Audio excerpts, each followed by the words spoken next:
I'd like to welcome everyone to the March 2022 Lancaster County Planning Commission meeting, and all the commission members that are here. Did everyone receive their packets in time to review?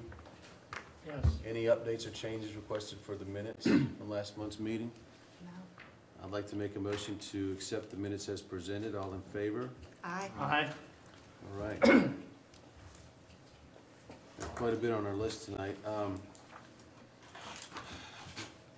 We've got no public presentations. We've got public hearing items coming up, and everyone's got a list of the review, but given that we've got first responders here, I thought it best, or we thought it best to move the Lancaster County Capital Improvement Budget up to public hearing item number 1. And then the following changes, we will hold off on the remaining public hearing items until the two discussion items, which are directly related to our public hearing items, we'll move forward ahead of that. If that pleases the commission, we'll move forward with the Lancaster County Capital Improvement Budget. Mr. Gill. Glenn, give me PC 2.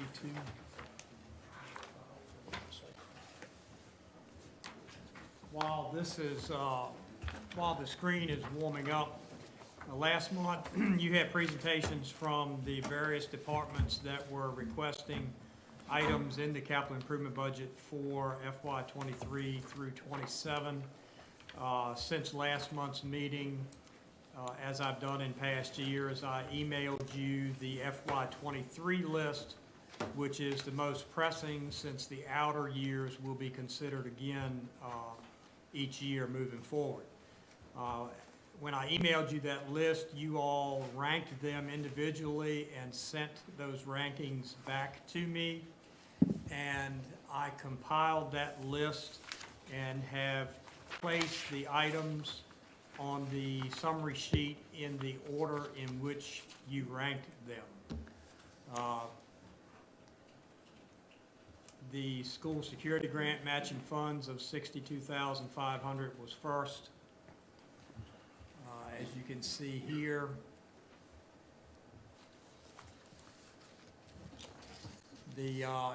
we're strictly talking about FY23 because, like I said, that year is that's the most pressing because these outer years will be considered each year moving forward. So the school security grant matching funds was first at $62,500. The middle school, high school new construction project, the first year of 3 was the second item. School bus replacements third. EMS ambulance to serve Upper Lancaster was fourth. The P25 digital radio upgrade was fifth. Expansion of the Kilmarnock Convenience Center site was sixth. Sheriff's Office HVAC replacements in the jail was seventh. This is a Sheriff's Office patrol vehicle. What is that? That's 8th. 8, yep. The boiler replacement in the administration building is 9th. Sheriff's Office server room project is 10th. The solid waste supervisor truck replacement was 11th. Building and planning department software was 12th. Replacing the attendant building at the Nutsville Convenience Center site was 13th. And last but not least was the Sheriff's Office drone in 14th place.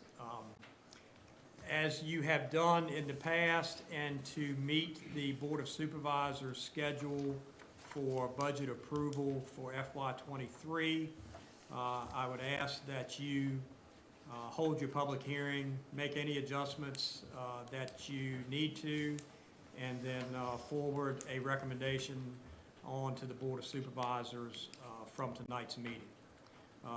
There are several members of the various departments here tonight to speak again if needed, if you have questions. Not all departments represented, but several are. There was some good discussion at last month's meeting, so I don't know if there are any additional questions or not, but that's where we stand. The total for FY23 is $12,668,329, and the overall total on this capital improvement budget cycle is $66,161,329. And that's all I have as an introduction, Mr. Chairman. I'll be glad to answer any questions you might have. There was one change, monetary change. Well, I was gonna let our building officials speak to that. The building and planning department software replacement, we have looked at 3 different vendors since the last meeting, and I believe we can concur that that figure can be reduced to 20,000. Is that right, Jim? Yes. Usually doesn't go that way. Usually it doesn't go that way, but we were pleasantly surprised with our last Zoom meeting that we had with a third vendor, and we're confident that we can make it work and provide much better service to our citizens, and the price tag is much cheaper. Very nice. This little ranking thing has worked out pretty well over the last couple of years. I tend to like it. What do you guys think? It's worked out. Yeah. Yeah, it's a Does very anybody- simple, it's a simple average, it's not a weighted average, I'm not a math teacher. Well, it's a consensus. It's a consensus, and it's as good as any to look at how everybody rates these things. Does anybody have any heartburn about the ratings and the level that? No. we have? Number 12 goes from 75,000 to 20,000? To 20,000. The reason that is, we only had looked at one vendor by this time last month, and that one vendor turned out to be the highest price. It actually had what do they call it, like an installation fee, a one-time installation fee, and that was like, was that $30,000, Jim? Yes, it's 32.5. Yeah, 32.5 for an installation setup fee. And then it was estimated between 30 and 45,000 per year after that. And we looked at a second vendor and then a third vendor, and the third vendor actually has no setup fee. And it's just below $20,000 per year. That's terrific. Yeah. I have a question. Yes. So it's not about the ranking, but I had a question about the sheriff's office drone, and I see that he's not here. But I guess the question, Don, maybe comes to you. So basically half of that was in training. And I'm just curious how, like, I don't think I've ever seen training included in capital improvement. How do you measure that as useful life expectancy of 5 years? Is this the right place for the training piece, or is it not? I think the training was included because it would have to be included to bring everyone up to speed on how to use that equipment.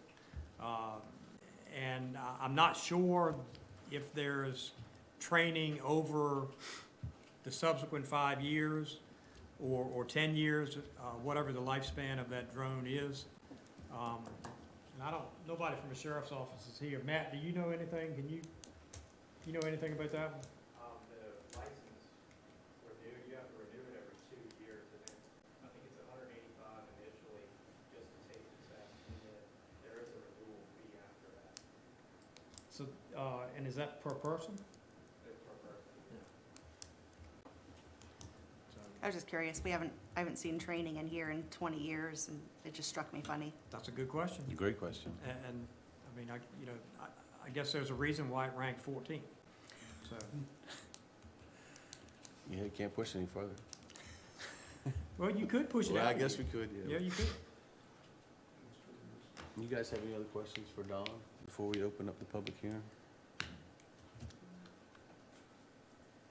Okay, at this time, we'll open up the public hearing portion of this public hearing item. If anybody has anything they'd like to say or add, please step forward, state your name and district, please.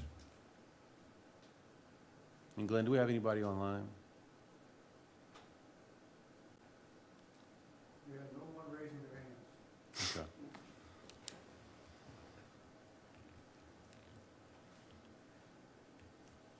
Did you have anyone on your sign-in sheet for that item, I did not. Mr. Russell? Oh, I do, we've moved it up now. I did put it at the bottom, sorry. Yes, no, I'm sorry, that's absolutely right. Got Charlie, George, and Dan. Okay. Did you guys have anything you'd like to add? I yield my time back. I do too. No, what I'm interested in is the schools, basically, and Digital, I think we're in the right spot. I think we ought to do it, it's finally tonight. Oh, yeah, Charlie, you need to speak to the microphone because people online Say the same thing again, but just in the microphone. cannot hear you. No. Charlie Costello, District 2. The schools have been here for, how many years we've been doing this? Almost 20. And needed, long overdue, and glad we're here. I'm sure the price is gonna change as we go through. Hope they do well picking somebody and get it done as quickly as possible. Thank you very much. Thank you, Mr. Costello. Mr. Bott has yielded his time back. Mr. Russell? I'll be very brief. I want the same level of Members of the excitement. commission, I just want to take the opportunity on behalf of Lancaster County Public Schools to thank you for your support. It's refreshing to see schools 1, 2, and 3. Not that public safety and all others aren't there, but, so just want to say thank you. Thank you, Mr. Russell.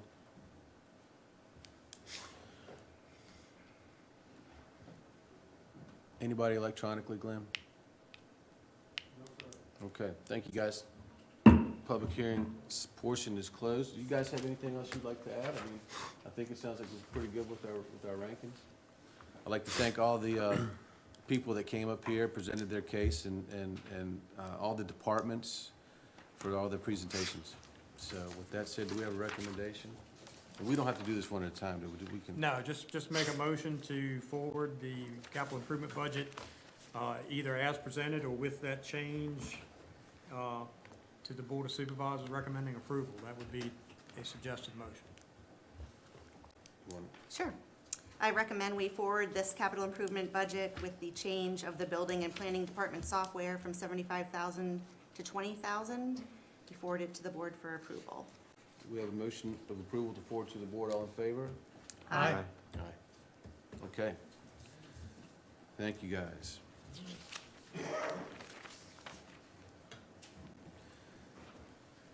Okay. The three remaining public hearing items are directly related to our two discussion items, which are changes quite possibly to our ordinances, both for the solar and for C2 districts. So that's the reason for opting to move the discussion items forward, because whatever discussion items or whatever terms we come to agree with will have a direct impact on our public hearing items. So with that said, Brian, will you bring us up to speed? Our first, let me take that back. I only want to bring up 2 of the 4 discussion items. Okay, I forgot how packed we were today. got you. No problem. Only want to talk about, in this order, we'll talk about the update to the C2 ordinance. Okay. And then we'll talk about the update to the Article 28 utility scale solar ordinance, please. So if you'd like Okay. to bring us up Yes, to sir. speed on those 2, then we'll revert back to the discussion items after All our right, public great. hearing. All right, I'll start with the update to the C2 ordinance.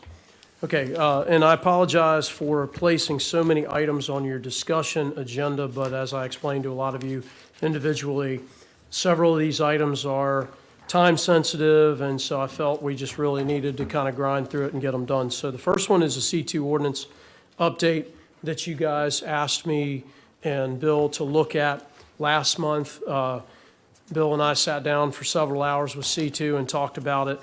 And this, of course, is in response to some recent rezonings from C2 to C1, where it has come to light that with modern businesses, our limit, our 4,000 square foot floor limit, may be not up to date in 2022, it may be a little bit obsolete.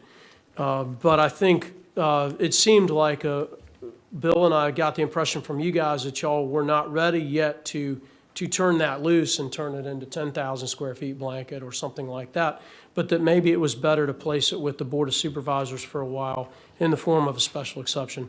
And so that's why tonight, your new suggested language in a yellow highlight there under statement of intent says, quote, "The 4,000 square foot floor area limit may be expanded by special exception from the Board of Supervisors." When you get down to use regulations, Bill and I talked about it, we kicked some ideas back and forth, but we felt like it was proper at that point to say also, unless authorized by special exception. So there again, in two different places, you are mentioning in your ordinance that there is an option to have the Board of Supervisors place a special exception on your property where you could expand that 4,000 square foot limit. So say somebody who is in an area, and you do have some C2 spots in the county where maybe going to C1 is going to be a high hurdle to ask, but the person or the individual or the entity with that business, they just need a 10,000 square foot building instead of a 4,000 square foot building. Their operations would still all take place indoors. We felt like this may be a good option. I believe, Mr. Chupp, you had mentioned not placing a limit on it, like up to 10,000 square feet or something like that. Let the board put that as their prerogative. So as you switch back to the third page, the last bit of your ordinance there, 8A-3 setback regulations, we looked at that as well. The setbacks for C2 are actually further than C1, which in a way makes sense, but in some ways it doesn't make sense, because if it's all indoors, maybe you could get a little bit closer to the setback. And we thought that having this arbitrary 60 feet when most of our other setbacks are either 50 feet or some other multiple, that 60-foot setback is the only 60-foot setback we could find. So we thought, let's try to make it a little liberalized and make it 50 feet from the nearest edge of right-of-way or road for your setback, for your right-of-way setback for C2 district. And there again, in height regulations, we felt like 24 feet in height from grade is, correct me if I'm wrong, Bill, I think that was the shortest height we found in any district. So we kicked it about. Bill and I did think about throwing in there for you guys, 36 feet where other districts lie. But then we thought, well, no, that's gonna be a little difficult as staff to manage. We do know from issuing building permits every day, most buildings nowadays are getting higher. Whether it's because of fill and stuff around them, they're getting higher, but also, airflow and things like that. So we thought the 24 feet, it's time to go up with that, but maybe it's not yet time to throw it at a blanket 36, because as you know, a lot of our C2 lots are smaller. So if you had a 36-foot tall C2 building in a tighter configuration with other lots, it might get wonky. I don't know my favorite word, but so there again, we made that a special exception at the Board of Supervisors. In height regulations 8A-5, we are throwing this at you for consideration that you might recommend to the board the ability to increase height in the C2 with a special exception from the Board of Supervisors. The good thing about leaving it vague is that would be up to the board. It could go to 45 feet. Some buildings can go to 45 feet with permission from the board. This does not restrict that. On a bigger C2 lot with lots of big setbacks, maybe the board would see that that's acceptable. I don't know. Some of this is an unknown at this point, and you never know until it gets to a real-world situation how somebody's going to perceive it. But I know you didn't ask us to tweak height, but we thought while we're looking at this ordinance, go ahead and do some housekeeping and do some things that we're seeing that, and Glenn, you work in building trades, a 24-foot high building at the peak is not very high. It doesn't allow you to really have much of a second floor if you're a commercial building. So with the ability to increase height, I think people would have more flexibility with their businesses. No, agreed. And it just seems to me that the reason we're here is because I shouldn't say all of them, but the most recent requests, be it on Route 3 and Route 200, from requesting to change from C2 to C1, pretty much are related to building size. Yes, Is that a safe assumption? that is correct. Yep. Yeah. And I think we're blessed with a lot of local businesses that are doing well, and I think that's something to be proud of and thankful for. And I think we do need to accommodate that business-friendly atmosphere the best that we can, and maybe this is one way to do it while addressing some of the public comment we heard last month where folks are concerned. Sometimes if it's within a building, they're okay, but when it goes outside, that seems to be a breaking point in some districts, in some areas. So, You guys have any questions for Brian on this one? Dave? No, I like this. I think we should do it. Again, it seems like it's a win-win. It doesn't, Okay. it doesn't negate C2, it only affords a little more flexibility in C2. yeah, So, I mean, Okay. you guys agree? I'm good. I like it. okay, we thought so. And if you like, we are able to bring this to you for public hearing at your April meeting. How many more public hearings are we gonna have? Hopefully not that many. Yeah, We are again, I busy. think it's a great idea, just kind of was aired in the meeting last month. I think it's a good idea just to, Okay, so, okay, all right, there you go. thank you. Thank you. So we'll bring that back to next month's meeting for a public hearing. Yes, sir. Yeah, if that's what you guys like, that's what we'll do. All right, and so next we'll look at what the board has sent back down to us for the update to Article 28, the utilities scale solar ordinance, please. Okay, yes, sir. Real quick, this item, unlike the last one, the last item is, and we discussed this last month, a planning commission may generate their own ordinance revisions at their own need. Ordinance revisions may be triggered by the public. Ordinance revisions may be triggered by the Board of Supervisors. In this case, this ordinance revision has been brought to us by the board's desires. So in your packet this month, I gave you a little bit of email correspondence with one of the board members and outlined some of those desired setbacks that would be increased in the solar ordinance. There's a desire amongst somewhat of a plurality of the board to see those setbacks increase going forward. So in an attempt to address those and let the process play out however it will, I made those changes to Article 28 for you. They are in yellow highlight. I did do a few strike-throughs for you guys where relevant to either make the numbers work or to strike out language that's no longer relevant. I don't need to read it verbatim, I don't think, but the first change, the major change would be in the purpose, within the body of the purpose of the ordinance. It does say, quote, "Steep slopes of 5% or greater should be avoided to the maximum extent practical." As you go to setbacks are increased. The front, side, and rear setbacks, where it says shall be a minimum of 50 feet, they now go to 250 feet. Property lines or leased project areas bordering a residential district now would go to a 500-foot setback from any residential district. And there again, that's based upon some feedback we're hearing from the public and from board members. That doesn't necessarily have to be something that the Planning Commission thinks is proper or prudent. If it's extreme, please say so. Make those comments public for the minutes so that the board can see your deliberations and understand what the issue is and where problems might occur before they run into them.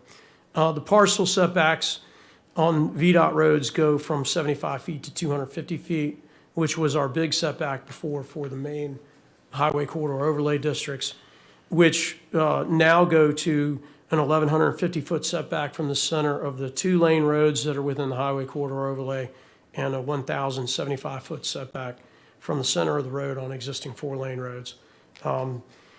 There's several wetland setbacks that have been added, and as you see those down there, 5, 6, and 7, those are completely new pieces of language that were not in here before.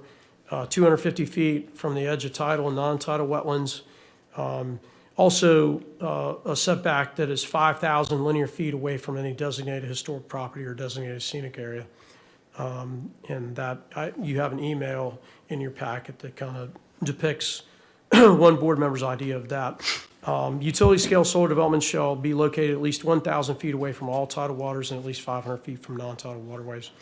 That is pretty strict. That's much, much bigger than what you had before. We were relying on the Chesapeake Bay Act buffers before and the W1 overlay. But it's been found that the W1 overlay only applies to residential areas. So within the A1 and A2 district, we legally really would have a difficult time applying the W1 just by reference. You would have to have strict ordinance language stating 800 feet or whatever you desire to make that probably legally survive a challenge. The additional information portion, Mr. Chupp, you and I discussed this earlier, 2852J, additional information, additional reasonable costs for required engineering and testing required by the Board of Supervisors to comply with this article shall be borne by the applicant. That was something that you guys wanted to have put in by motion before you sent it to the board. You remember I told you, I don't know what happened. I made some of those other changes from that night. I don't know if when I hit save all, if I didn't save that last change or not, but it did not get into the board approved version. So I felt, let's get it in now. You guys wanted it before, it missed it, so let's make sure that I don't miss it again. So just to sum, it's requested that the setbacks are Become very strict, severely yeah. increased. So I guess the question is I have, do we even want a solar ordinance? I mean, it sounds to me like we're making it so restrictive that, I mean, I would argue that if we don't want it, we don't want it. Why are we going back and forth on this? I thought we had a pretty good daggone ordinance when we sent it up, you know, everything with the special exception. But that's just my question. I don't have any heartburns about it, but I mean, I think it's fair to say, well, either you want it or you don't want it. If it's so restrictive, that's just my, what do you think?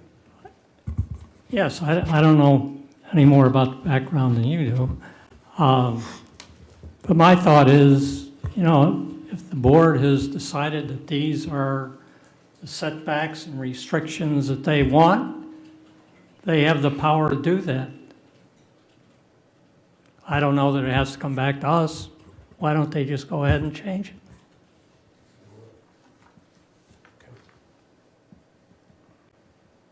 Yeah, I agree. I mean, it just seems like it's a, Well, an ordinance amendment has to go through the planning commission first and then to the board of supervisors. So this is an ordinance that would be amended, so that's, the process is to go through the planning commission first with a recommendation to the board of supervisors. You had that joint meeting in January. The board of supervisors, I think, tried to impress upon you all some of their desires, and it's been tweaked further with some email correspondence from a member or two. So, so it needs, the process is it has to go through the planning commission first. So that's why you're here. Yeah, and I think I understand what you're saying, and yeah, it can be, just like staff people have to sometimes be in the middle and try to amend both sides. You guys are in a similar position. The further complication is that, like Don alluded to, the language to be where some of the board members want it has to be strict at this level to not have to come back to you again, which I know you don't want to see at least anytime soon. Say a setback that's, just to throw out a number, 1,000 feet at this level, if it's advertised at 1,000 feet, the board can adopt it at 500 if they want, or even back at 250 where it was before. But they cannot raise that level or make it stricter at their level without advertising. And it can't be advertised at their level without that, pretty much that exact same language going through the planning commission process. So we're in kind of maybe a catch-22 is not the right word, but we do need to send them what they want to see on some level to let their process play out. Yeah, and I think you're at a point, you're right, where if you're having trouble with solar projects and they just don't seem to be fitting to what the county wants to see, then you're right, you need to think strongly about revoking the ordinance. I have a list of ordinances, Bill and I have a list of ordinances in the office that we want revoked, about 5 or 6 at this point, that we either think the county has no business enforcing because we don't have the manpower to do it, or legally it's a problem, or it's things like short-term rentals where you can't control it anyway. There's no point in chasing it. You either ban it or you regulate it, and there's no middle ground. So yeah, I feel your pain, and I think we're at a point where what I would recommend to you guys as your staff person is let's look at these for what they are.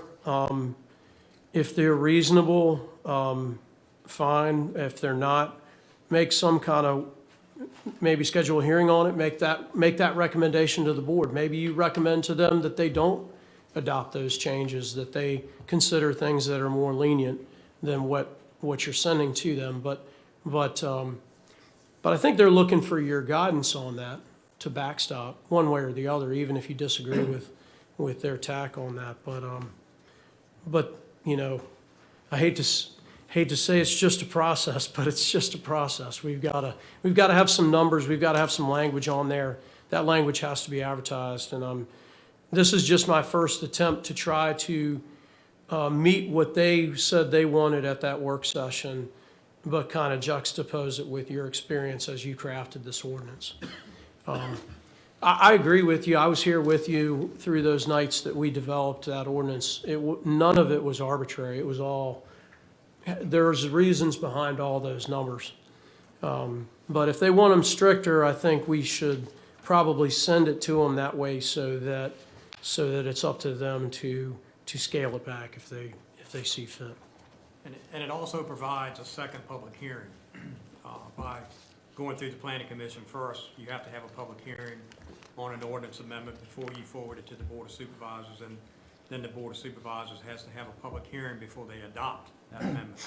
So it's an opportunity for an extra public hearing. Okay, well, I appreciate it, because I just wanted to kind of see where the board was before we took up the next, couple of public hearings that we're going to listen to. So I get it. I mean, it is what it is. If nothing else, it'll keep the goalposts from moving, for future applicants. I get that. So I guess we'll just put it on the agenda for next month for a public hearing? Okay, all right, we can do that. Yeah. I mean, if you guys have anything else to add, I mean, I guess we'll be brought up then. Some of the numbers are kind of excessive, but, that's just, like y'all said, I don't know why it keeps getting sent back, but that's just my thought. Well, let me ask what, for example, this number 7, utility scale solar development shall be located at least 1,000 feet away from all tidal waters and at least 500 feet from non-tidal waters. What does that do to the possibility of establishing a solar installation in our county? That's a good question. I spoke with a solar developer earlier about that. And for your packet next month, for your hearing on this item, I hope to have some maps for you that'll show you some of the effects of these setbacks. That way you can visualize it. And there again, make a recommendation on that. If you think that those numbers are excessive, and then you'll have some maps to back that up, and that's the best you can do, I think. If there is a blurry line between banning something and just regulating it so strictly that it's not untenable. I almost don't want to say this publicly, but we do have a trailer park ordinance on the books. That said, I don't remember in the last 20 years when anybody's proposed a trailer park, because the threshold to propose a new trailer park is so high. There's so many, it's such a huge lot size and such a huge area and all these requirements that it's just, you could do it. And there's some places where you could make one fly, but it's just not, nobody's ever come forward with one that would work yet. So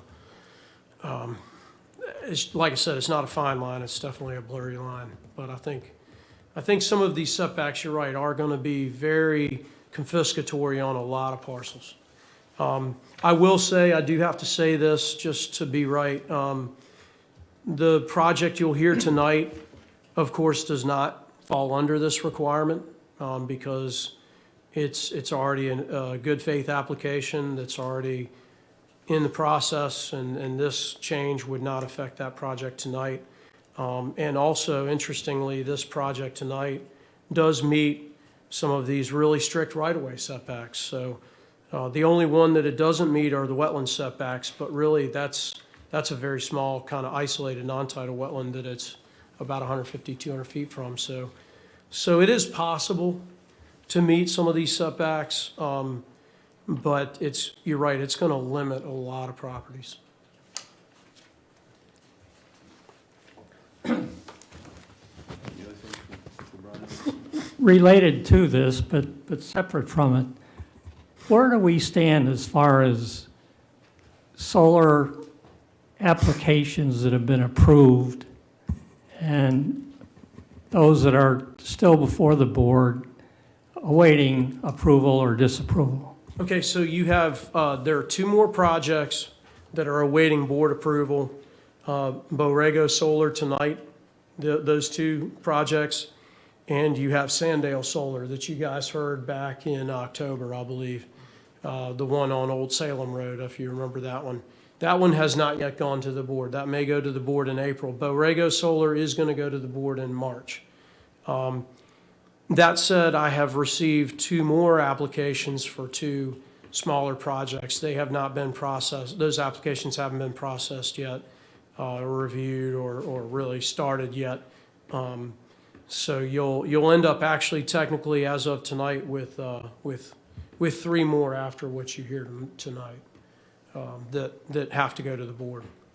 So, So how about the big solar field? Is yeah, that a fully major approved? utility scale project, we have not received one since Open Road Solar was approved, That's all approved. right?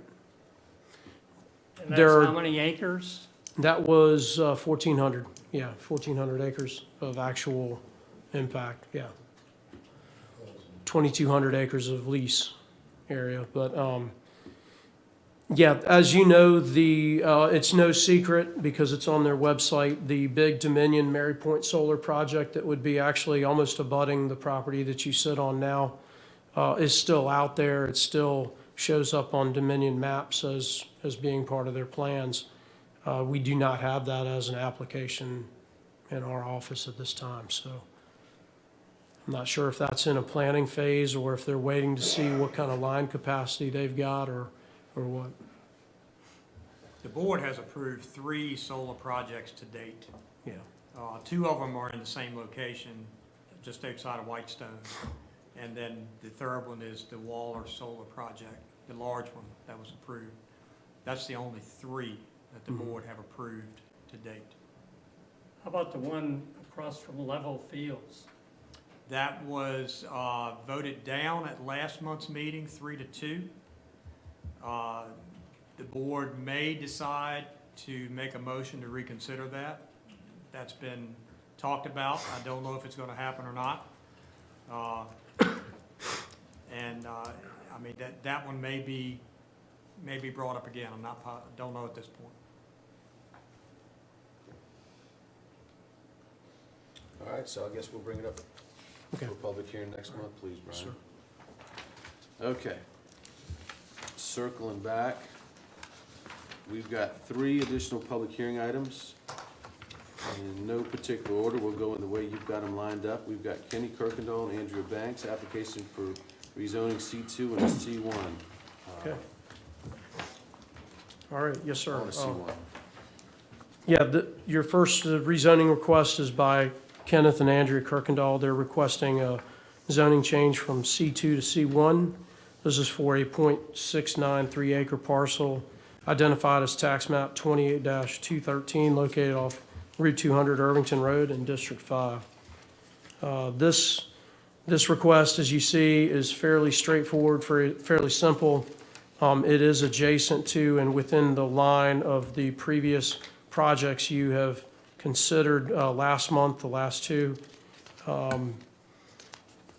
Kirkendall is here, the applicant is here to speak to you if you would like.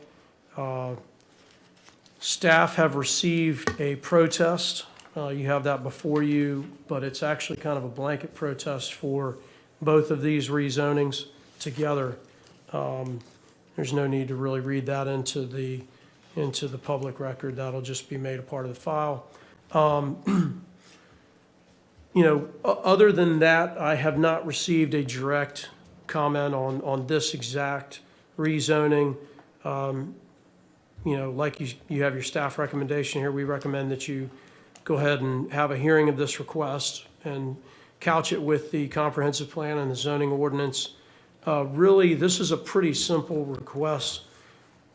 Given the size of this parcel, I personally am not too concerned with, if this were a 6.93 acre parcel, I think you'd really want to see a site plan. You'd really want to see some strict language on exactly what's going to occur and where and how that would be buffered.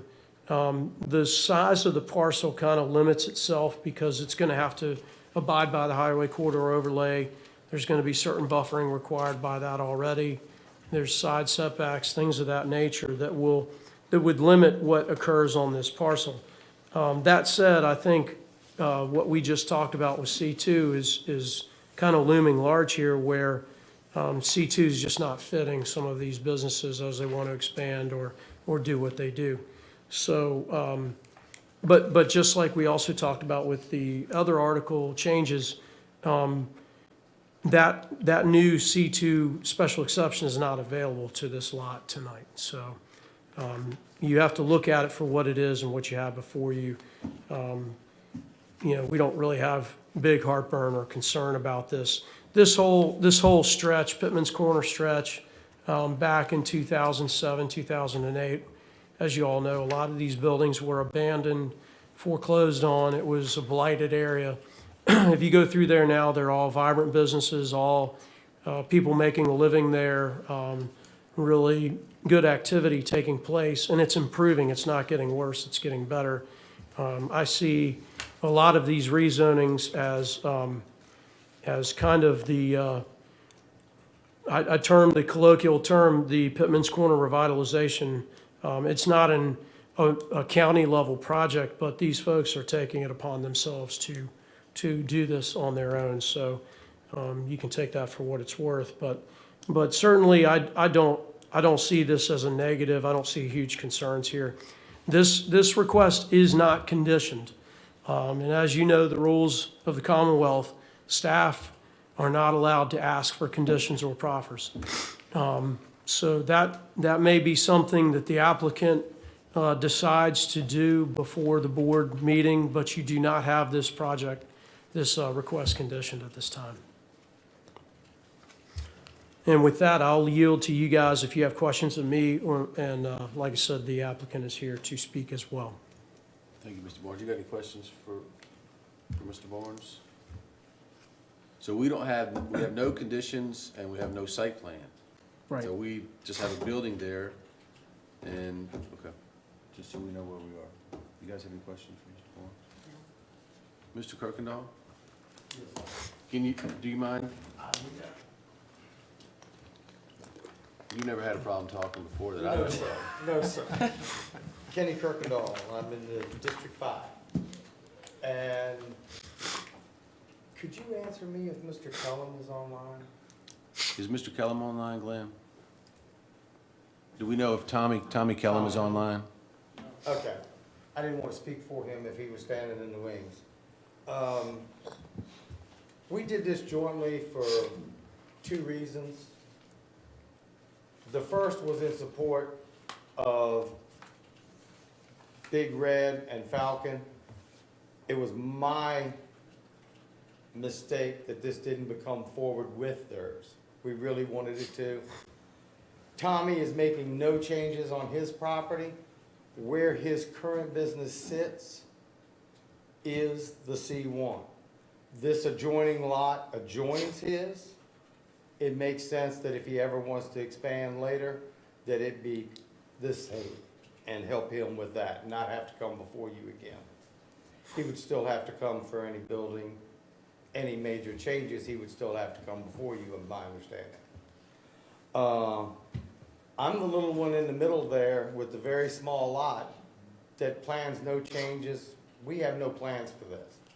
We felt it important to do this at the same time so that the whole stretch was the same.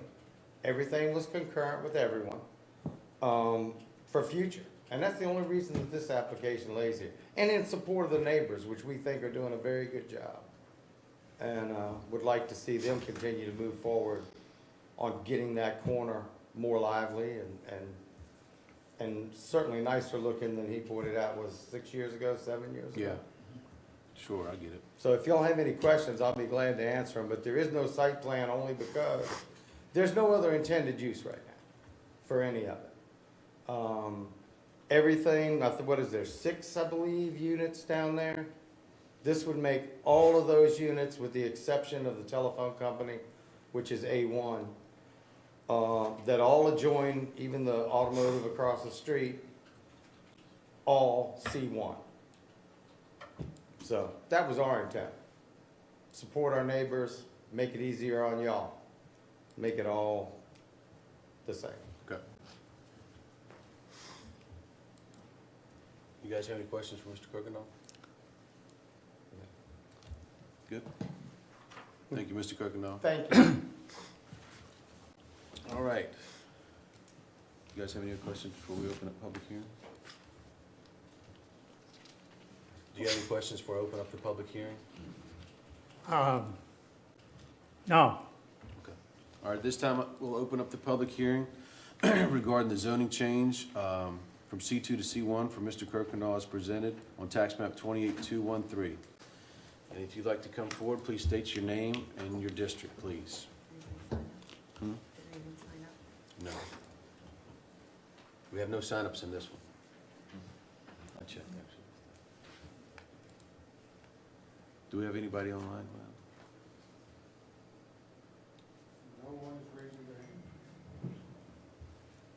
hand.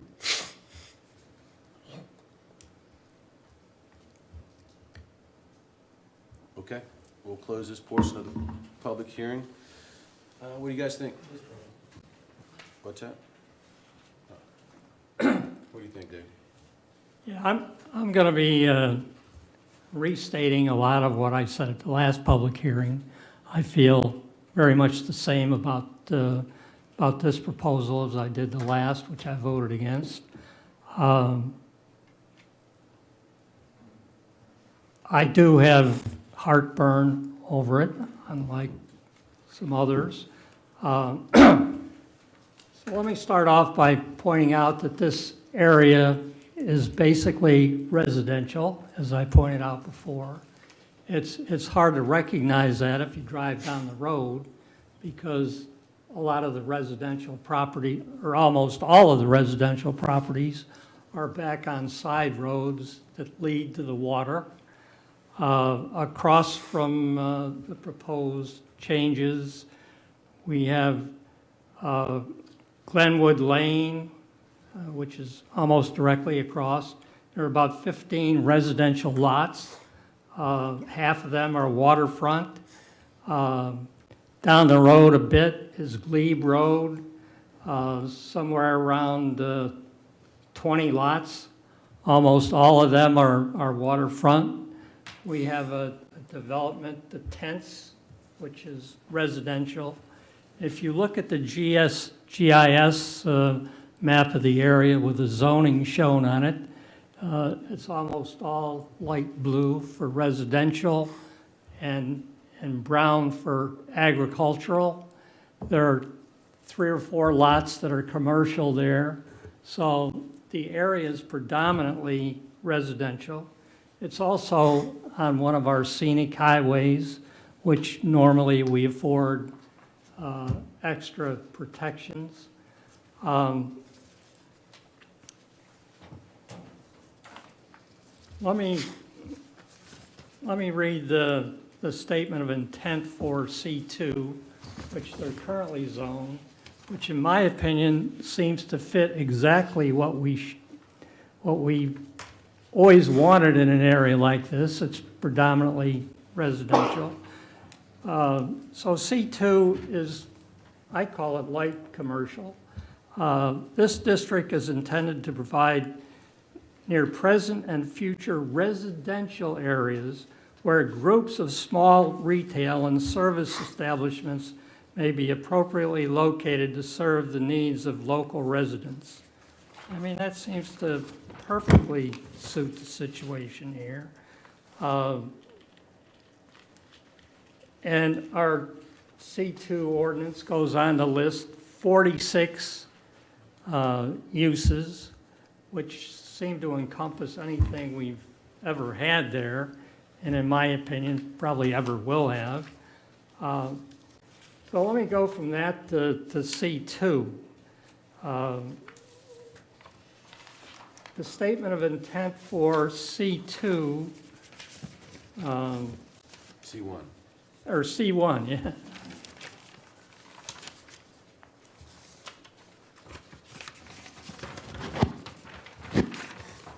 Is quite different.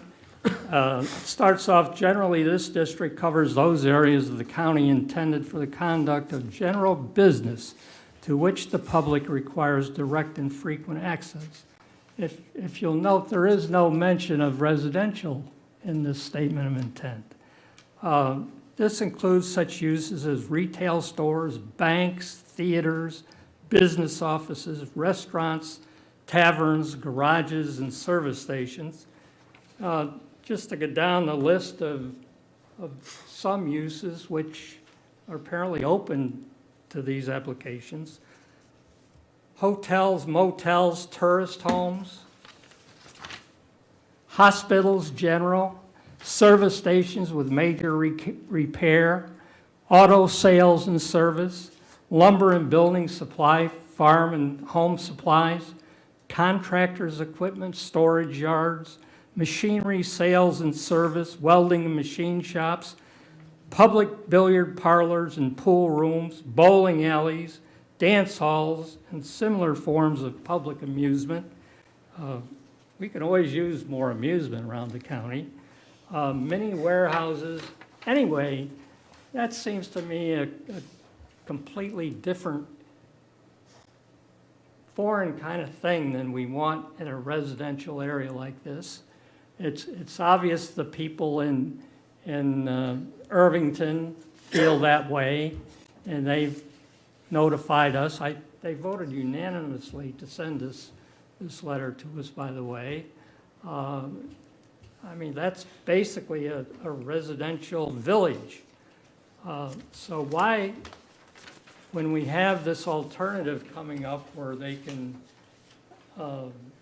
build bigger buildings if they need to, and liberalizing the existing C2,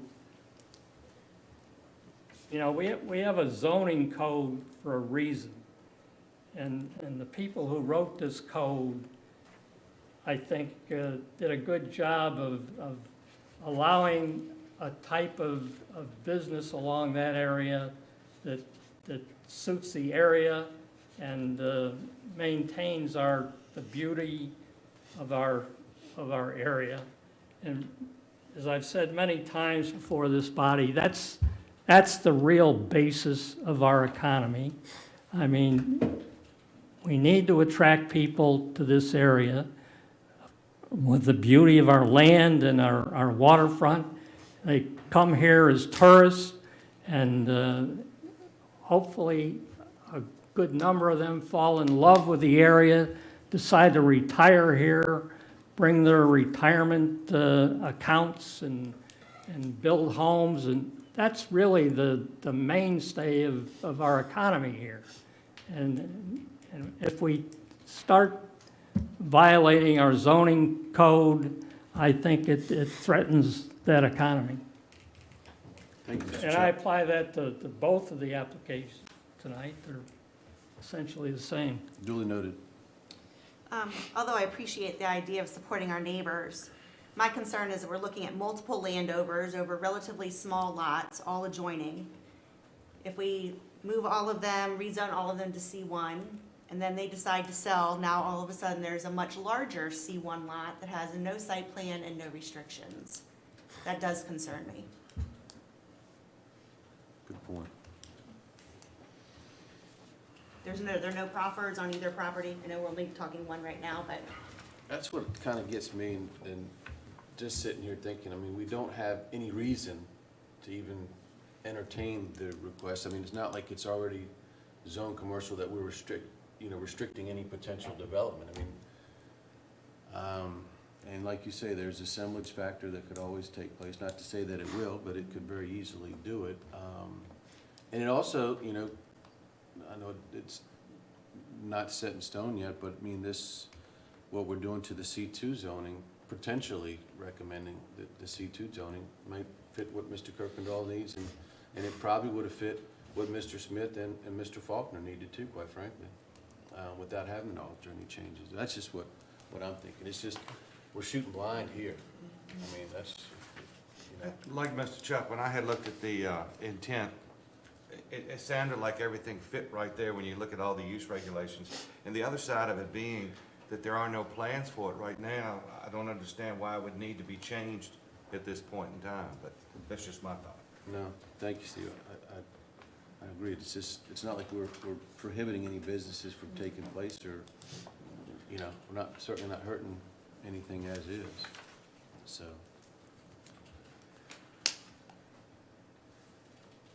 Anyway, Yeah. thank everyone for their input. So I guess we've got to look at this one independently, but we also got to consider the same one Mr. Kellum's doing, but he's not here, so, but we'll still have a public hearing on it. But I mean, what's that? Yes, sir. I worked with Mr. Kellum and worked with Mr. Kellum bringing this forward. I would like to, if you have any questions, be able to answer them. We'll open up that public Yeah. hearing for sure. Gotcha. But, while we were in close, I was just saying it's probably not gonna be much different conversation, because that particular piece, as I'm told, is a vacant parcel with no site plan or any restrictions or proffers or anything along those lines. So, but we'll address it. So that said, Glenn, what do you think? What are your thoughts on Feel it? the same way. No site plan, just to be changing it because something else has changed earlier. Okay, I agree. All right, Mr. Chuck, would you like to make a recommendation, please? Yes, yes, I would like to recommend that we forward the application from Kenneth Kuykendall and Andrea Banks for rezoning of a parcel from C2 to C1 to the Board of Supervisors with a recommendation that it be disapproved. Thank you. We've got a recommendation on the floor, motion on the floor, all in favor? Aye. Okay, thank you. Our next public hearing is right in the same Okay, this arena. This parcel is a .829 acre parcel with improvements identified as tax map 28-214, located immediately next door to the previous parcel in District 5. This parcel is adjacent to the C1 parcel, also owned by Kellum Farms, as you see in the GIS map. Similar situation with this parcel. This is part of, as the applicant stated earlier, desire amongst these property owners to make all of these zonings jive together, to go all up to C1 at the same time. The exception being that one A2 parcel where the phone batteries are, the battery building that you see in the middle, that's owned by Verizon. That probably is not really, they have no need and probably never will change that. These other businesses are, like I said previously, are owned locally. They're vibrant. These are, at least in the case of this parcel, it's immediately attached to Kellum Farms if they ever wanted to have outdoor sales, they would need the C1 zoning designation, even if they put up a pavilion for farmers markets on Saturdays or outdoor events, that would immediately trigger the need for a C1. I understand your stated concerns. Those are not totally invalid. I tell people that every day, you know, property can be sold every day. So you do want to have something concrete to know what you're backstopping against. That being said, this request really didn't trigger too many concerns with staff because frankly, we actually, until we really dug into it, we knew those corner lots were C1. I assumed all the others were C1 before this process began. So, you know, it's interesting to see that they were C2. A lot of them all started out as C2, and they have been upzoned previous to us. So this is kind of part of how you have to wrestle with this issue. It's not easy, but you do have a recommendation from staff to go forward with hearing it and making some sort of recommendation to the board on how you see it based on your experience.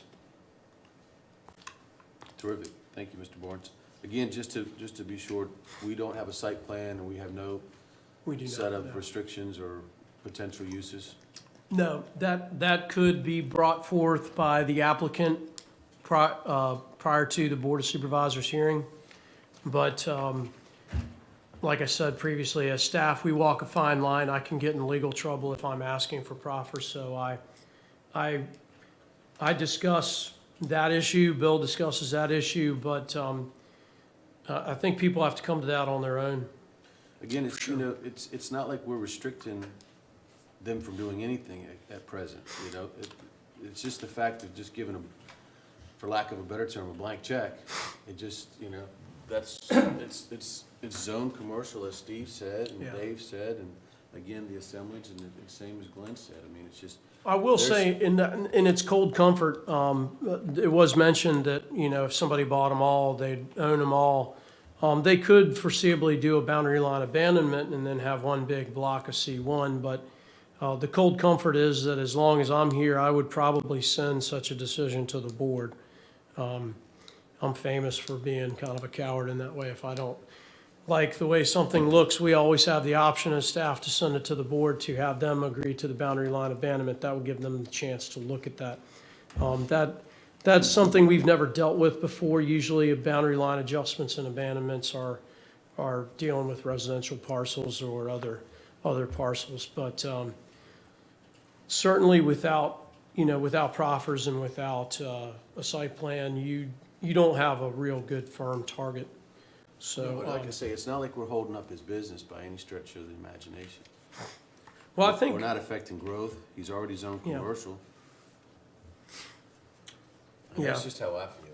Yeah, the only, like I said in the previous hearing, my concern with that is not as great as it would be, basically because of the shape and the size of these parcels. I think they're self-limited. They could never be a Wawa, for instance, although I love Wawa. I would love to have a Wawa there, but with no bathrooms in the lower end of the county and you're doing site inspections, it's pretty painful. But you know, you just don't have enough land there to do any of those big type of drag and drops or strip malls or generic and type of development. It's gonna be largely the businesses you see there because they're already there, they're doing well, and they're doing better and better all the time. Which aren't limited, as is right now. I mean, other than Correct, some within size, C2, other yeah. than some size or some Yeah. showing wares outside, I mean, There are so, 46 different uses that they can put on the C2 lots, C1, the C1. C2. Oh, C2, yeah, so we're not restricting 46. anything. Good point. Okay, Yeah, I just want to make sure we consider all the options, and all that's in the minutes, so the board can also see what you deliberated, so they make a good decision. But, I think it's always best if an applicant comes forward with as much meat on the bone as they can. In some cases, they are not able to do that, and I think that's what you have with these two, is that they're wanting these to jive with the others, and, I get it. yeah. Okay, did you want to speak on behalf of Mr. Kellum, Mr. Kirkendall? I did. Please. If there's anything that is different about this one is that that he runs his current business on is C1. This just adds that to his business. He has no plans of moving over there right now. This is my 30th year in business in this county. And we've never tried to shove anything under the table or bring anything I'm not saying you from the would. right. Well, somebody used the word a little while ago that didn't sit well with me. What But I will word tell was you, that? Mr. Kellum is on he's training his 4th generation in his business and is a top-notch businessman. And there's nothing that I can think of that he would be doing there that he would not have to bring y'all a site plan for further approvals, to my knowledge. So if a hospital was one of the things that he mentioned, can he build a hospital without coming back before y'all? No. Those fit within. These are the guidelines. We don't have a site plan because we don't have an immediate use. We were just trying to do the right thing. Thank y'all. Thank you, Mr. Kirkendall.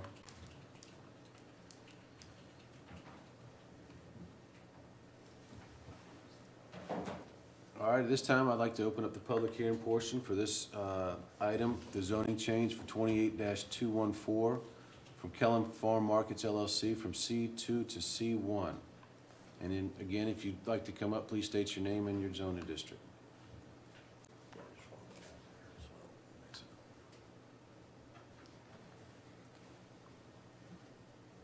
Is anyone online, Glenn? Did you have anyone on the sign-in sheet for that one? No. Okay.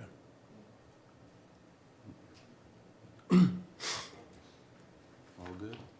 Okay, we'll close this public hearing portion. I guess we're in the same boat, guys. At least I feel the same way. Agreed?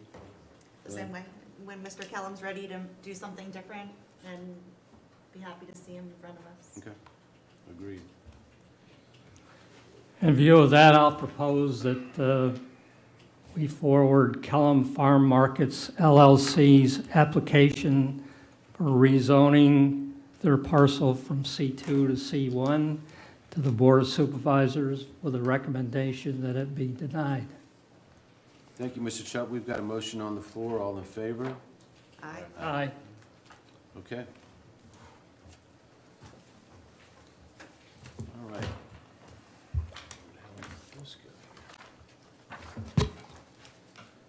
Okay, Mr. Barnes, our next, or what would be our final public hearing tonight is review of substantial conformance with the comprehensive plan for 2 sites being brought to us by Brian Keith Harris and Shelba Jones, care of Borrega Solar. Yes, sir. Thank you, Mr. Chairman. This is a public hearing for the determination of substantial conformance to the Lancaster County Comprehensive Plan pursuant to State Code Section 15.2-2232 for utility scale solar facility special exception by Brian Keith Harris and Shelba H. Jones, care of Borrego Solar, requesting a proposed 3 megawatt, 24.5 acre site, Site 1, and a 2 megawatt and 12 acre site, Site 2, respective solar facilities on a 118 acre parcel, tax map number 28-110, located off VSH 1036 Harris Road, Harris Drive, Harris Road, whatever, in District 4. This, we have done a couple of these now. I know in the fall when we did our first 2232 review, it was a little new to all of us. And the whole consideration for utility scale solar has been very new to all of us. But I think with this one, we have a good pattern. You guys have done 2 of these before with projects. Just like you just did with those rezonings, we're looking for your brain trust to advise the board on the location, the character, and the extent of this request. The one thing I'm going to ask you to do is maybe hear them together, but take 2 separate votes. And somebody would make a motion for site one and then a motion for site two. We'll help you with that when it comes to that point. In that regard, I took your packet and I broke it into two pieces for site one and for site two. That way, it kept it separate for you. As you see, a lot of the documentation is very similar or even the same because the sites are on the same parcel. But they are different. I've walked the site many times, and I walked it again recently with one of the board members and looked at it. The thing that is interesting that you'll see in the, and I think I put it in the part of the packet behind the memo, but the setbacks, especially this, this aerial view layout it's immediately behind my memo for you. It shows the way these two sites lay on this parcel. You can see the Route 200 corridor, you can see Harris Road. Your setback here from this corner to Harris Road is about 500 feet. You're a good 1,300 feet from Route 200 to that point. It's a little less in this back corner. So the setbacks on this site, despite being so close to town, are pretty good. The main thing as well, and going back to that, I saw my old language from over a year ago with Chapter 6, where I had some language in there for a little while about staying within a half a mile or so of a transmission line. The transmission line runs right through this property, even though it doesn't tie into the transmission line. Its positioning right on a main transmission line and very close to town, in a way, is somewhat advantageous, especially with being more of a community distribution level solar.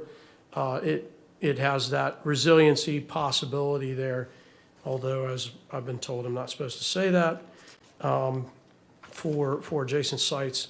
When you see my APO study, I have notified there are a bunch of adjacent property owners along 200. We don't have any feedback really for you. We've received no protests. A couple people called and asked some questions. Some identified themselves, some did not. The applicant did a pretty good job of notifying everyone months and months and months ago. And they've given them opportunity to meet with them directly. So I think that doing that kind of usually addresses those concerns ahead of time. If you have any questions of me, of process or staff or Bill and I's experience with this project, be happy to answer that. The applicants are here. Jesse Robinson and Andrew Kavanaugh are here.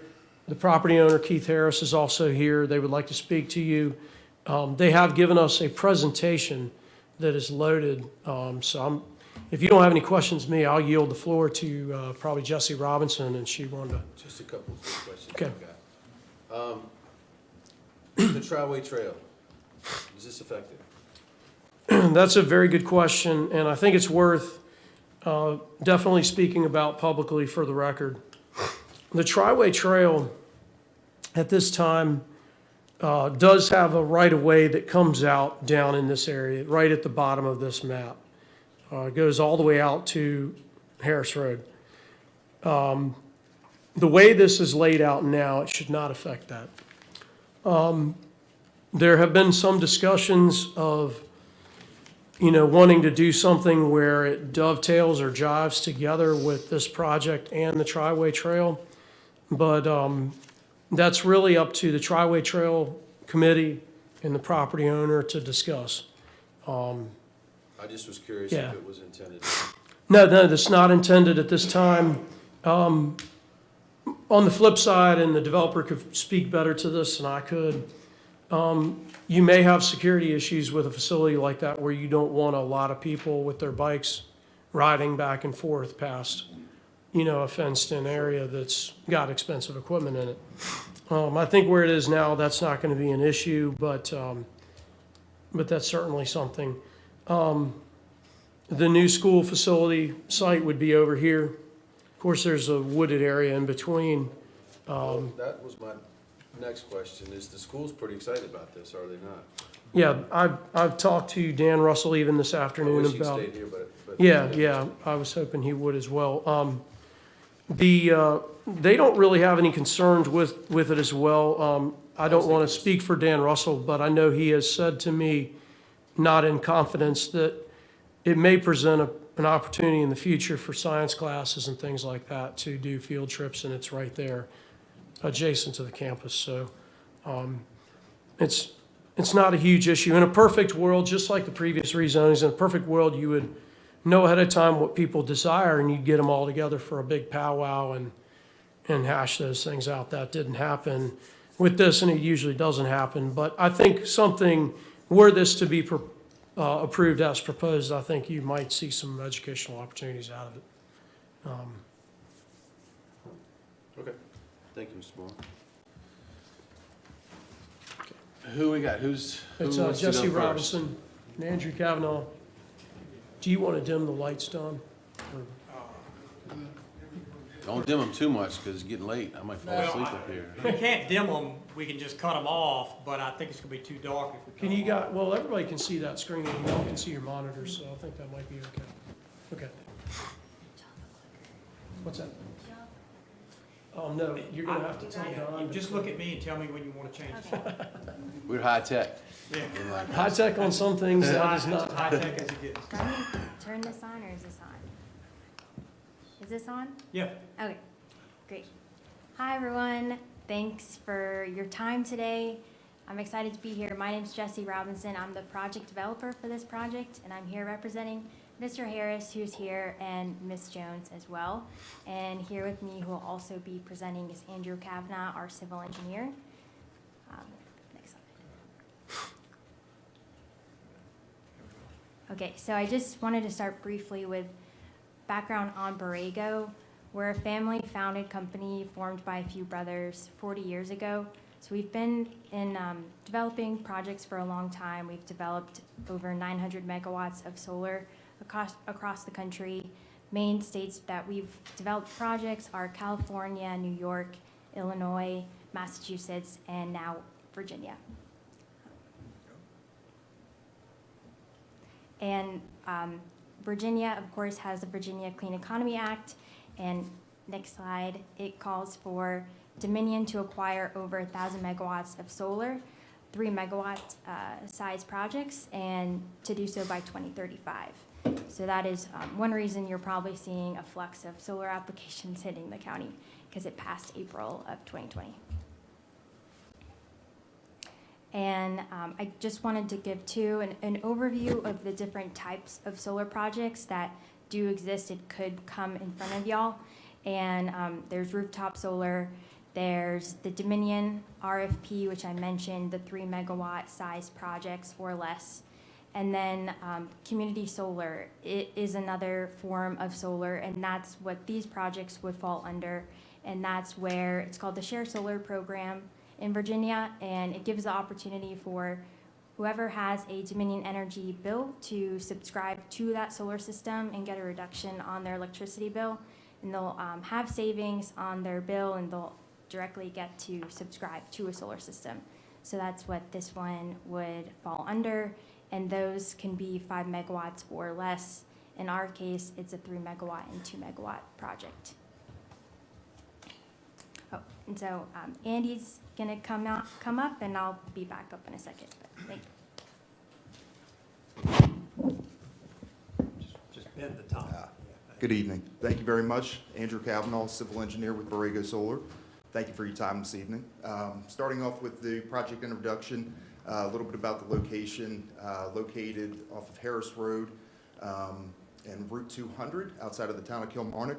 And before we get into the criteria, how this project is in compliance with the comprehensive plan, we just kind of want to highlight and outline a few of the key ingredients that make a good site for solar for us. And that would be willing landowner, open landowner, close proximity to the substation. We're within 0.5 miles. Distribution line infrastructure that's already existing along Harris Road, and relatively flat topography. Currently, the site is zoned agricultural. It sits right outside of the highway corridor overlay district. As Brian mentioned earlier this evening, the site is 500 feet setback from the road to 1,000 feet, 1,200 on Route 200, which exceeds the requirement currently adopted for 75 feet from VDOT right away. Another talking point is minimal surrounding neighbors, low visual impact to the adjacent properties. It's a quiet neighbor as well. And as I mentioned, relatively flat topography on this site. It's a maximum 6% slope on site, so relatively no grading required to install the installation itself. However, there will be minimal grading for BMPs and stormwater features. Through our site discovery phase, we found no wetlands or floodplains that we are encroaching, leaving all the RPAs intact with no ancillary permitting required. No threatened or endangered species found on site. And another topic of that is that with these two sites implemented, we will also be leaving around 30 to 40 acres of land to be continued to be farmed by Mr. Harris as well. Brian mentioned earlier, something else we want to touch on is that there are educational opportunities to come along with this site, backing up to the old golf course, which will be the new future school. We've been in talks with school board members about potentially even installing a trail back to it for site visits for students in science classes. Next slide is just a quick project overview, a little site layout as well. Site 1 is 25 acres, 3 megawatts. Site 2 is a 2 megawatt acre system, around 12 acres, totaling 37. And you can see to the north of Site 1 and the north of Site 2, that's around the approximate 30 to 40 acres that will remain for farming. We've already touched on the size and the acreage of the two sites themselves. The extent of this project, the lifespan of it is going to be anywhere from 35 to 40 years. And one of the key aspects to our siting of this solar system is it encourages new orderly development in the growth area, currently located in the progressive growth area, while preserving agriculture, and that's something we'll touch on a little bit later on, that hybrid symbiotic site characteristic. So with this being seated where it is, it's going to concentrate higher density commercial and residential development to appropriate areas around the county, particularly around existing villages and towns.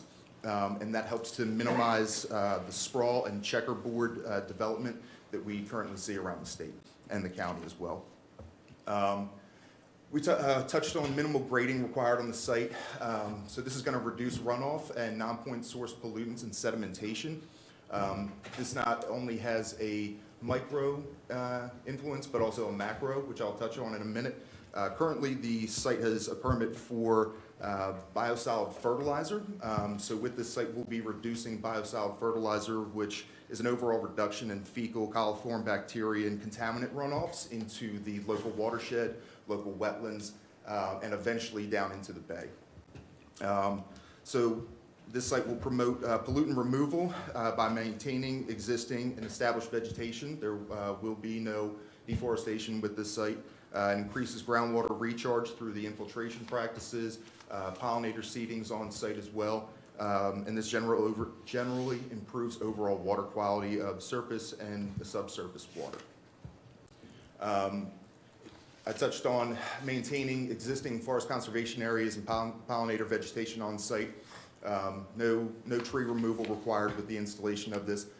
We use proprietary mix hydroseeded for pollinator vegetation in between the arrays, which also promotes pollination, namely with bees, in a 1 to 3 mile radius from the site. So it has a larger impact than just site specific. Low risk of off-site sedimentation. Without the 37 acres being tilled on a year-to-year basis, there is the potential for the soil to restructure and reduce sedimentation that will be deposited into the wetlands, watersheds, and eventually into the bay. So that's got long-term effects as well. All ENS measures during construction will help provide safety nets and safety guards for sedimentation and reestablishment and restabilization of soils after development is commenced.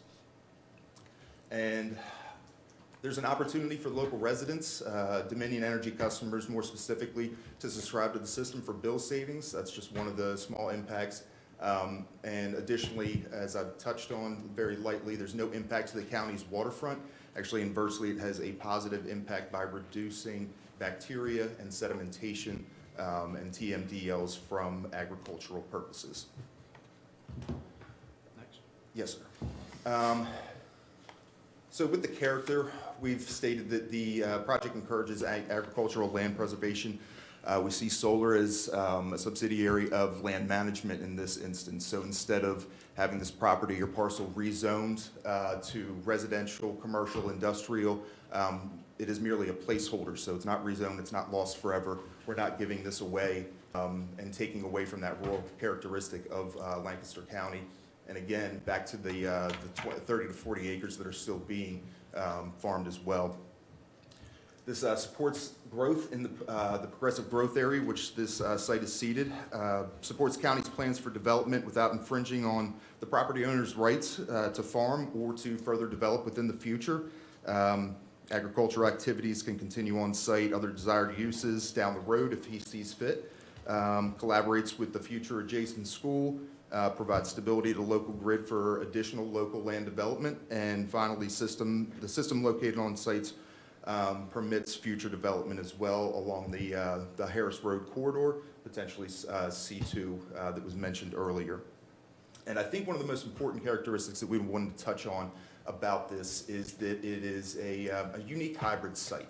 It's a symbiotic relationship between solar and agriculture. It is dual harvesting in essence. We're harvesting photovoltaics on a day-to-day basis throughout the solar system, and Mr. Harris will continue to farm as well. So it's a new age of crop harvesting that we wanted to, no pun intended, shed light on. This also helps, so with that being said, the site is well seated within the landscape, tucks back behind a lot of existing mature vegetation, creating a nice natural buffer.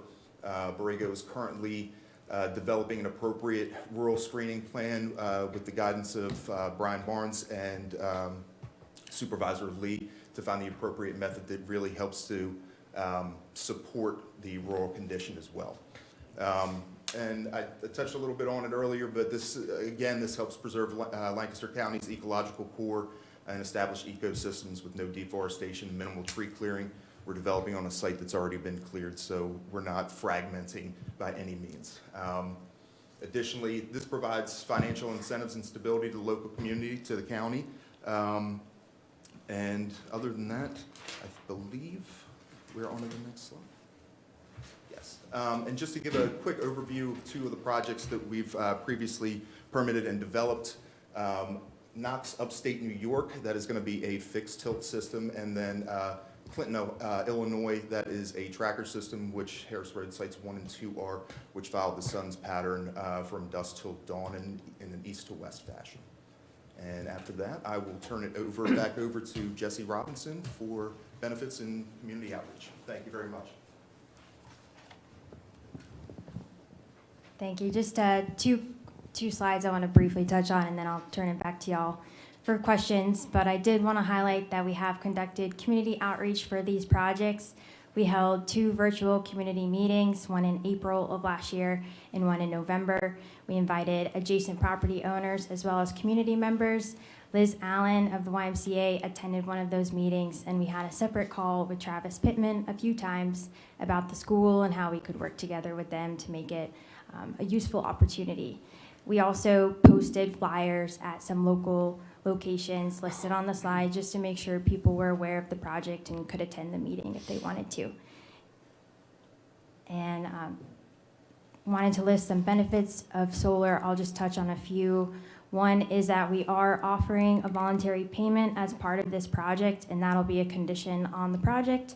It'll be $1,400 per megawatt for the life of the system. So that will go to the county, can go to whatever project y'all choose. And then also solar does have higher taxes than just ag land, so we will be contributing that to the county as well. And then again, I wanted to touch on that as a shared solar project, residents, local residents, businesses, if you have a Dominion Energy bill, you can subscribe to the system and have savings on your bill. And we're early on in that process, so we'll have more details later on, closer to construction, but happy to talk more about that further. So thank you. Thank you both.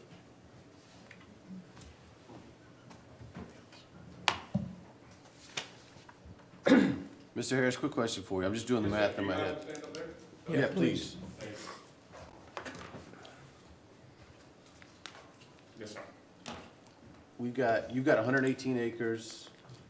The project's gonna be approximately 37. That leaves you with 80. So you're gonna be farming how much more of that? Was it about 40 acres? It's not 118 open. It's about 95, give or take, open land. The rest is woodland. It goes past, almost to the entrance where you go to Geo Products, where the timber's cut right there and heads back there. So that's Where the the water remainder. line runs to Hills Quarter. That's what I was saying. So those numbers are right. So the remainder is just a wooded area, basically Yes, that's over on Harris. Yes, sir, that's correct. Okay. You guys have any questions for Mr. Harris? I have.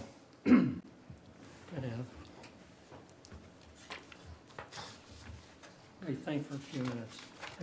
Do you mind if I just say something? Yeah, Also, if absolutely. I mind if I talk, trust the Please. board? Yes. This is a hard decision for me. I'm a fifth-generation farmer. My two sons farm with me now, so we're 6 generations that's lived here in the northern neck, mostly Northumberland, but Lancaster counties. In the past 3 years, my family's put over 600 acres in conservation. Farmland means the world for me. There's nothing better to me than that. We have another 300 going in within the next year. So this farm just happens to be in the middle of Kilmarnock. So there's so many options for me to do. The beautiful thing about this site, this could be the worst decision I ever make for the next 25 years. Be honest with you, the way times are, you just don't know. But 25 years from now, I say, get the heck off my farm. I started my farm for my kids. In the meantime, the money comes in, helps me buy additional farmland. So now I take that farmland and put it in conservation easements. I have 150 acres in Lancaster County, Mary Point, and in Akron area, and the rest is in Northumberland County. So it allows me some opportunities to do that. It allows my wife to retire. She's been 32 years as an accountant in Lancaster County, so she's kind of looking forward to it if this happens. I have same concerns y'all have sometimes. I was contacted by 8 different solar companies. I think as we all have, we own land in 2 counties. I ended up on this one because of their background and the history of what they've done and through research. I've spent right much money. I haven't met the engineer, seemed like a nice fellow, but he's telling you that disturbing the land, right in my contract, there will be no topsoil moved on this land. It's something like a sediment retention basin or some bad for water. That was me that put that in there in that contract. So this land will stay the same. So I look at it this way, this could become houses. It could become a department store. It could become a lot of things. We've tried to structure it so it's back off the road. Over the past 6 years owning this land, the county's come to us 3 times, actually 4. I worked diligently to put a school there. And I kept telling them the solar project is yours if you buy this property. Just didn't happen. Number 2, when they wanted to do Harris Drive, the continuation, the reason its name is Harris Drive is because their family gave the land for the drive. We didn't charge anything with it, highway to put it in. So we did that. Number 2, when they needed water to the YMCA, we said, run it on their side, it's okay. No compensation, just do it. So we've been good stewards to Lancaster County. And we want to remain that way. We want to do the right thing. I know a lot of people have issues about losing farmland. Farmers, I see a couple up here, one on the board that has issues. But done the right way, this can be a big help to me to compete on buying farmland, keeping it farmland, because now I have money to do that. So the next potential development site, if somebody wanted, maybe a farmer can come in and buy this and keep it in agriculture forever. Just some thoughts from me. And I would, if you have any questions, for your thought, I think please ask me if anything I can do. Yeah, I think mine are basically for Jesse, maybe. Okay. The $1,400 payment you mentioned, is that yearly or a one-time payment? Yep, it, per year, and that'll year. be a condition Per megawatt? per megawatt. And I saw a sheet somewhere, it seemed a little disconnected from our package, but it talked about the height of your solar arrays as being reduced. It would seem to me that would make them a whole lot less visible. Is that right? Yes, that's correct. So our development engineers have recently come into new information. As the industry changes, so does the technology. So we're able to go from a dual portrait setup, which is 2 panels, to a single portrait. And with doing so, we're able to lower the racking height by around 2/3. So we feel that this is an overall benefit for everyone involved. We keep relatively the same footprint, lower the visual presence within the landscape, and affords us the opportunity to screen it even better. Oh, I'm sorry. Yes, I should probably touch on that. So the new modules that we'll be moving to sit between 8 and 10 feet versus previously designed 15 feet overall height. Yeah. Yeah, and it was disjointed in your packet because they gave that to me a day before I was making the packets together, so I wanted to make sure that got in there, but I'm glad you noticed that, Mr. Chilp. Yeah. Yeah. In this day and age, the possibility as far as a major cutoff of power to this area is always present. Would your solar installation mean that the hospital would have a better chance of keeping power if there were a major cutoff from, out-of-state electricity? Sure. I'm actually going to turn it over to Jesse for that question. Great question. So when it comes to interconnection, that's really up to Dominion Energy. And what they set up solar systems to do is if there's a blackout, the solar system will not bring energy to the grid, or it could be a safety issue if someone's trying to work on the grid or fix the circuit. So it couldn't bring power to the hospital. But one benefit of the solar system is that there are upgrades we need to make to the distribution line in order to interconnect. So the circuit will be more reliable and able to withstand issues overall. Did that help? So I'm not sure exactly what that means. Does that mean that it doesn't assure power to the hospital in an emergency like that? Right, no, that would You be can't do considered a that? safety issue by Dominion, yeah. Uh-huh. But I would say the line is less likely for brownouts or blackouts from upgrades that are made by installing the system, if that helps. Yeah, you're gonna find people in their industry, and for good reason, are very reluctant to, Address that? yeah, because you don't wanna overpromise and underdeliver. But I've asked this question of the distribution operators, and they have told me that as they're bringing, she's right, you've gotta shut it off, and it's computer controlled. The one in Rappahannock, there's a box, and it's computer controlled from hundreds of miles away. But as the local linemen bring things back online, say in an Isabel situation, we had Hurricane Isabel, I was without power for 15 days. You would be able to, as you turn things back on, perhaps bring that distribution back on, and the hospital may be in line probably before anybody else would be, for sure, because of that proximity. But I can understand they're not able to promise that, and you really can't, because once they open it up, it's up to the local linemen and Dominion to make that call. And who knows what they'll do if they're hundreds of miles away. They may not realize that, hey, opening this switch and that switch might connect the hospital to the solar farm. You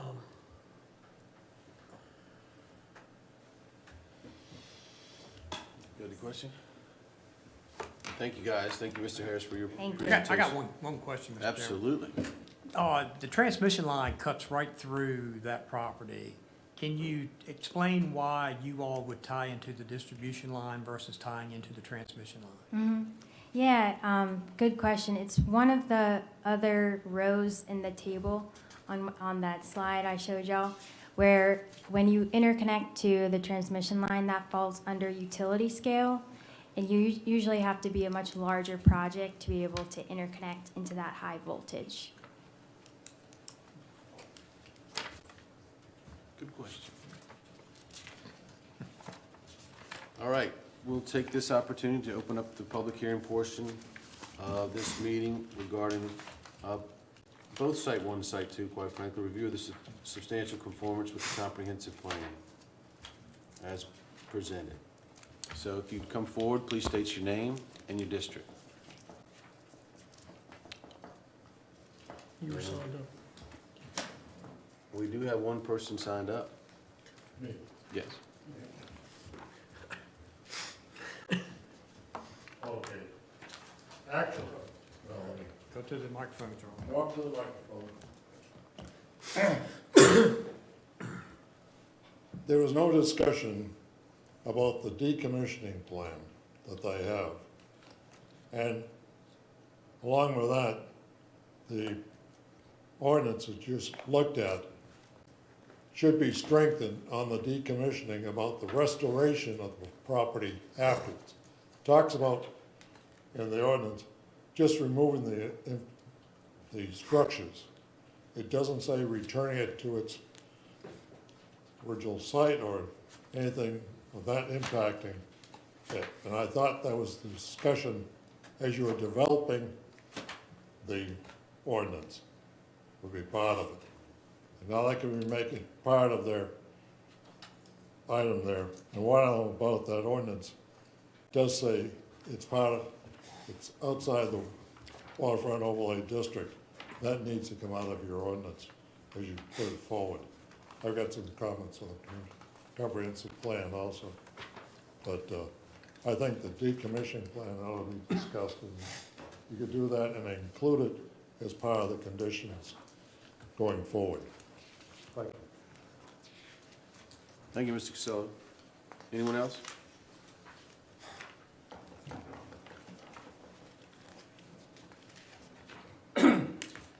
Nobody online? I do know in their agreement with them, with the lawyers that helped out, they are bonded to make sure this play is done when it's over with. That was one that, in their contract, we made sure that it was in there. They will be bonded to make sure the site is cleaned up. Thank you. Yeah, and it's a check all the way through the life of the project too, as it's written so far. Am I correct on that? Yeah. I have nothing else, no one else has anything else, we'll close this public hearing. And Brian, help me get this straight, it's getting late now, but as I'm seeing this is just simply our review. Does it meet all the criteria that we have in our existing ordinance, correct? It does, yes, sir, yeah. And do you have any heartburn with it, as far as the siting? And, I mean, it looks like a very thorough package. Yeah, no, it meets all the ordinance. And it's tucked away. It's tucked away. You might have some golf balls on it if the golf course was still open, but that, don't worry about that anymore. Don't have to worry about that now. I get a few over there myself. I bet you Yeah. do. Some of them are probably mine, quite frankly. Yeah, they did, and your applicants did a good job of showing a presentation that actually directly addressed character and extent and things like that. And even since they've applied, they have reduced the height impact to further enhance the character of the project, I would consider. So, Yeah, that's a bonus there. yeah, I think, And I certainly don't want to speak for him, but I did speak with Mr. Lee, and Mr. Lee didn't seem to have any heartburn. He's walked the project, as you mentioned, with you several times. right. Like I say, this project is not supposed to be held to the standard that is now desired by the board, but even if it were, it meets most of those boxes, so. And as they showed that other map, it's very, very far from tidal waters. I mean, as we were So- drafting this is what, it's off the highway, you can't see it. It's gonna be more lower profile. I mean, it's all of our criteria that we worked on for 2 years that we now have to change. I agree. I think they've done a spectacular job of screening. I mean, they've been very careful about hiding the the screens. So, what do you think? You like it, Glenn? What do you think? You know, it's amazing that, I guess I should have asked these questions a couple of years ago, but it's amazing that, we talk about solar and all of the great benefits, and, they did a wonderful job of presenting themselves tonight, and, it just, everything seems so flawless. But I'm sure that was the way it was with coal, with natural gas. There got to have to be some drawbacks. But you did an awesome job, and I guess this is where we are headed, to solar, and we'll learn We'll down the road. tell our grandkids. Well, thank you guys all for your input. So we forward it right on to the board?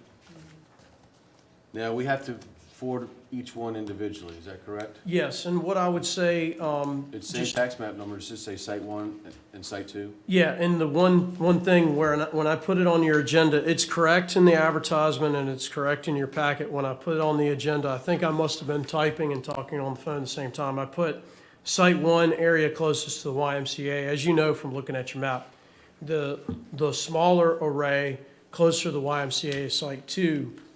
Site 1 is closer to Hills Quarters. So if you want to make your motion by site number, and you're thinking in your mind which one, site 1 is the one closest to Hills Quarters, site 2 is closer to the YMCA.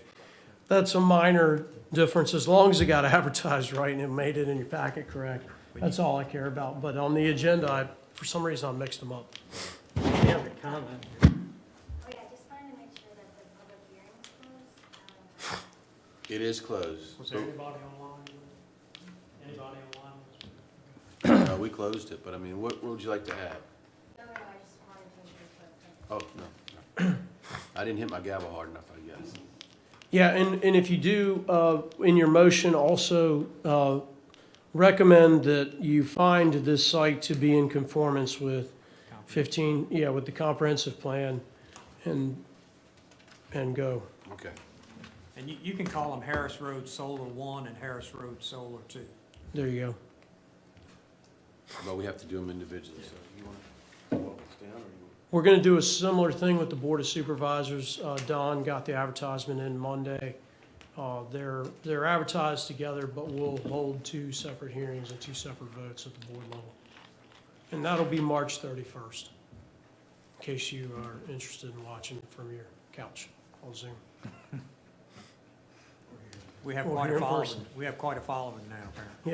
Yeah. It's funny when you go to the grocery store, people are like, I saw you last night. I'm like, All right, I'll try this. I would like to make a motion that we forward the Harris Road Solar Site number 1 to the board. We find that it is in conformance to the Lancaster County Comprehensive Plan pursuant to 15.2-2232 Code of Virginia for a utility scale solar facility, special exception. Thank you, Ms. Booth. We have a motion on the floor. All in favor? Aye. Okay. Yeah, you did. Perfect. Can I just say the same thing for site number 2? Yes, ma'am. It was excellent. Oh, you don't want to say it, say it. Oh, yeah. All right, I propose that we forward, make a motion to the Board of Supervisors for approval for Harris Road Solar Site number 2. We found that it was in conformance to the Lancaster County Comprehensive Plan pursuant to 15.2-2232 Code of Virginia for utility solar scale facility special exception.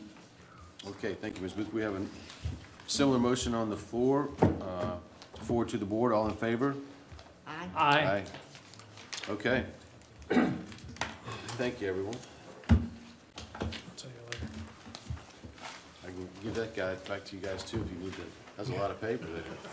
Yeah, golly. All right, so Sorry. now we are done with our public hearing items. Mr. Barnes, we have no consideration items, and we have 2 remaining discussion items. We'll start with Chapter 6 Comprehensive Plan Review, please. Okay, super quick, because it's getting late. Chapter 6 of the comprehensive plan. This time, I'm running out of colors on this edit.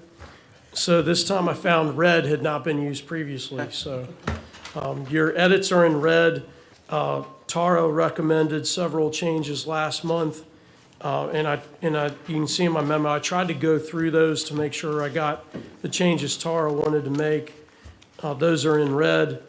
New, the most important thing is going to be towards the end of the chapter.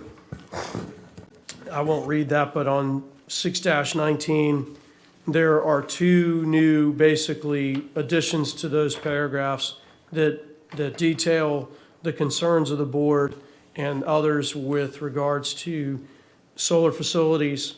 Slopes above 5% should be avoided, 800-foot buffer at least, recreational resources, et cetera, addressed there.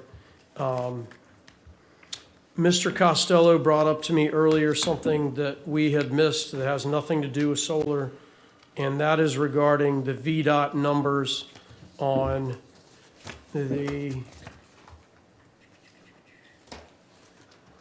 road money. Yeah, there's a little blurb in there that says, Page 6-4. thank you, Don. I knew you had a note of that.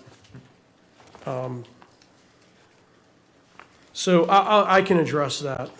We don't even need to go into that. I'll fix that before next month. But if you look at that, especially the solar edit, because that's kind of what we're talking about now, if that's good enough for you, if you want more on that, if you want something different, let me know and I will make that edit next month. I can bring it to you in hearing, or if you want to, with other things you have going on, if you want to put it off another month, that's fine as well. Your recommendation? My recommendation is go ahead and hear it and get it out of here again, but that's, I agree.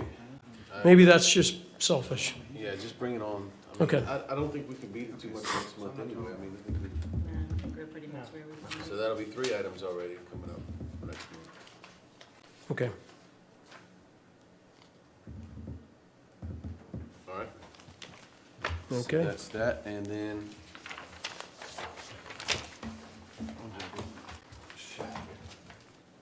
The last discussion item we have is, update to the flood zone ordinance, Mr. Barnes. Okay, and this one's super simple. Basically, the 2 sentences I can say about that is, you guys have been on the commission a long time. You've dealt with these ordinance updates. Some of them are mandated by state law, federal law. Every 5 years, FEMA makes us update our flood maps, and they make us update our ordinance. This is the latest ordinance language that they want to see. Gone are the days where, I remember, this is telling on myself now, almost 13 years ago, Don, we had an expert from the Friends of the Rappahannock. She came in with an attorney, and they sat down with our ordinance for days and made sure that our flood zone ordinance, they took what we had and changed it to meet the FEMA rules without needing to replace it. We don't have time for that anymore. Those kind of NGOs don't do that for us anymore. So the easiest thing to do is just to take, and the state seems to want us to take their model ordinance and drag and drop it into ours. So I gave you that, and I gave you ours side by side. They're very, very similar. If you want, next month, I can bring that to you in a hearing where everywhere it says community, it'll say Lancaster County, and all those other things will be filled in, and then we can look at it, hear it, send it on to the board. We're required to have this. Yep. I mean, in a nutshell, that's. what- We have to have it for flood insurance in our Yeah. flood program. So, And it has to be adopted prior to July the 1st. Yep. and Dave, I'll Yes. task you with reading through all of Yeah, this. He's got some stuff, I'm sure. Yep, bring it on, so that's 4 for next month. Okay, all right. Thank you. Thank Brian. you. Yeah, Thank that's you, thank great. you, Thank you. Any other business? I know we got 4 coming up next month. Anything else coming heavy, or anything else we should look out for? No, things are still busy.